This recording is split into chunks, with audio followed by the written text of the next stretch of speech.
आपने ऐसा तो ज़रूर सुना होगा कि इंडिया में रियल एस्टेट में रेंटल यील्ड 2 to 3% ही आती है, जो कोई एफडी को भी बीट नहीं करती। वेयरएज अगर इंटरनेशनल मार्केट में देखो, दुबई में देखो 12%, सिंगापुर में देखो 14%, या फिर किसी भी यूरोपियन कंट्री में जाओ, इंडिया से तो ज़्यादा ही रेंटल यील्ड आती है। तो कभी आपने सोचा कि ऐसा क्यों? तो इसके ना 3 मेजर रीजंस हैं।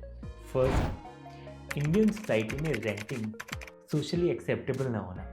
Even though new generation renting के कॉन्सेप्ट को काफ़ी अच्छे से एक्सेप्ट कर रही है, but socially having a home in India is a status symbol. अगर आपका एक घर है तो you have arrived in a life at a some stage. इसी वजह से renting as a concept is still upcoming and अभी भी वो मार्केट ग्रो कर रहा है, ग्रो नहीं हुआ है। Second, government push for home ownership. ये रीज़न भी फर्स्ट रीज़न से डिराइव होता है, जिसमें गवर्नमेंट काफ़ी अच्छे से पुश करती है एक इंडिविजुअल को होम बाई करना, चाहे वो हो टैक्स रेट्स, चाहे वो हो गवर्नमेंट रिबेट्स, चाहे वो हो रिबेट्स ऑन होम लोन्स। इससे काफ़ी हद तक ईजी हो जाता है घर खरीदना for an Indian individual. Third, Indian homes are built for staying but not for renting. ये कॉन्सेप्ट फॉरेन कंट्रीज में काफ़ी एक्टिव है कि कोई डेवलपमेंट या कोई प्रोजेक्ट सिर्फ रेंटिंग के लिए है एंड इन्वेस्टर सिर्फ रेंटिंग के लिए बाई करते हैं। वेयर एज आप देखोगे इंडिया में लोग लग्जरी या लोकेशन के नाम से तो घर खरीद लेते हैं, पर रेंटिंग एज अ कॉन्सेप्ट के लिए नहीं खरीदते।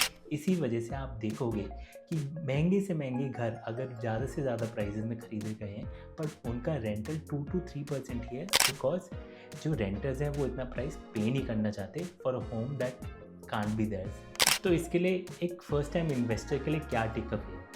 इसके लिए टेक अवे ये है, if you are investing so have clear mindset कि ये घर आपके इन्वेस्टमेंट के लिए है और रेंट के लिए है। Don't go buying home for luxury and location और इवन अ ब्रांड नेम जिसको आपको रेंट ही करना है। हैव अ क्लियर माइंडसेट, ये क्यों ले रहे हो और किसके लिए ले रहे हो। If you like this video, share with your friends.